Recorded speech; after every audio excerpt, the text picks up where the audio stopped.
ഒരു കലാലയ ജീവിതമൊക്കെ പാതി വഴിയിൽ നിഷേധിക്കപ്പെട്ട കുറെ ആളുകളുണ്ട് നമുക്ക് ചുറ്റും. പല കാരണങ്ങൾ കൊണ്ടായിരിക്കും അല്ലെ? ഒരു പക്ഷേ പഠിപ്പിക്കാനുള്ള സാമ്പത്തിക അവസ്ഥ അവരുടെ പാരന്റ്സിന് ഇല്ലാത്തത് കൊണ്ടായിരിക്കും. ഒരാളെ പഠിപ്പിക്കാം, അപ്പൊ അതുകൊണ്ട് തന്നെ നമ്മൾ ചിലപ്പോൾ ഒഴിഞ്ഞു കൊടുത്തിട്ടുണ്ടാവും. വിവാഹം നേരത്തെ കഴിഞ്ഞത് കൊണ്ടാവാം, അതല്ലെങ്കിൽ ഏറ്റവും എൻജോയ്മെന്റ് ഉള്ള ഡെലിവറി പോലുള്ള സംഭവങ്ങൾ നടന്നപ്പോൾ പഠനം നിന്നുപോയവരും ഒക്കെ ഉണ്ടാവാം.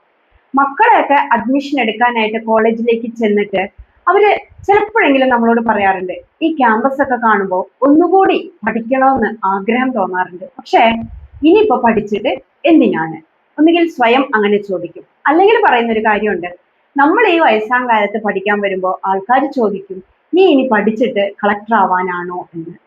ഒരു കാര്യം മനസ്സിലാക്കണം, നമുക്ക് ചില കാര്യങ്ങൾ ലൈഫിൽ നഷ്ടപ്പെട്ടിട്ടുണ്ടാവും പല കാരണങ്ങൾ കൊണ്ട്. അതിനെ വീണ്ടെടുക്കാൻ ഒരു അവസരം കിട്ടുമ്പോൾ ബാക്കിയുള്ളവരെ എല്ലാവരെയും കൺവിൻസ് ചെയ്തിട്ട് വരാം എന്ന് വിചാരിക്കരുത്.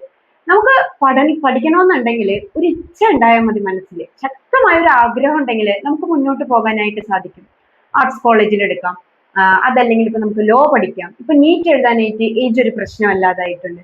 അപ്പോ പറ്റാവുന്ന ചില കാര്യങ്ങളൊക്കെ നമുക്ക് ചെയ്യാനായിട്ട് സാധിക്കും. ഏജ് ഒരു പ്രശ്നമല്ല എന്നുണ്ടെങ്കിൽ തിരിച്ച് നമുക്ക് പഠിക്കാനായിട്ട് പോകാം. അവിടെ ഈ കലാലയങ്ങൾക്ക് ഒരു പ്രത്യേകതയുണ്ട്. അവിടെ ഒരു എനർജി പാക്ക് തന്നെയാണ്. ജീവിതത്തിനെ വ്യത്യസ്തമായ രീതിയിൽ കാണുന്ന, ഡിഫറെന്റ് ആയിട്ട് ചിന്തിക്കുന്ന, വ്യത്യസ്ത രാഷ്ട്രീയ നിരീക്ഷണമുള്ള കുറെ കുട്ടികൾ. അതുപോലെ തന്നെ അവർക്കിടയിലെ പിണക്കം, ഇണക്കം, സൗഹൃദം, പ്രണയം, ഇതൊക്കെ കൊണ്ട് തന്നെ ഒരു പോസിറ്റീവ് വൈബ് തന്നെയായിരിക്കും അവിടെ.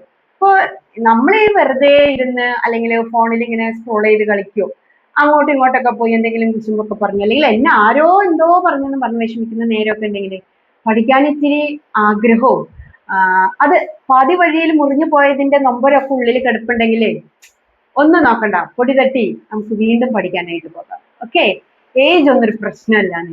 Let light shine out of dark.